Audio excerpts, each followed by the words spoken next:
A man accused of beating his mother-in-law to death with a baseball bat is now officially charged, and today we talked to a neighbor who had a run-in with the suspect.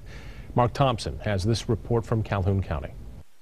During his arraignment this afternoon, besides murder, the suspect in this case, Howard McDonald, was also cited for being a habitual offender, and court records show his wife feared that an addiction would eventually lead him to violence.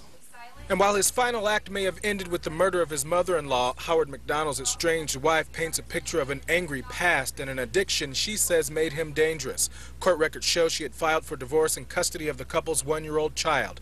And in a personal protection order, she describes at one point McDonald standing over her bed, wielding a knife which he eventually thrust into the mattress. She says he had been hounding her for money to feed an addiction to crack cocaine. Figured that's what it was probably drugs. Connie Smith lives about a block away from the crime scene and says McDonald came to her door one night making up a story and begging for money. And I said, well, I don't have no money. And he says, well, are you saying you don't believe me? And I said, yeah. I says, I know your track record. Things came to a head here yesterday at this house in the 400 block of Cliff Street. Police say McDonald came here looking for his wife, but she wasn't home.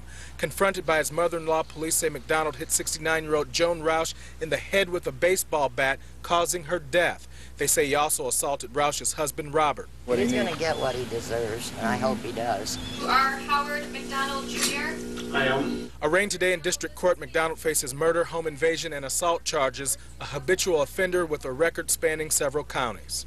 I feel so sorry for her.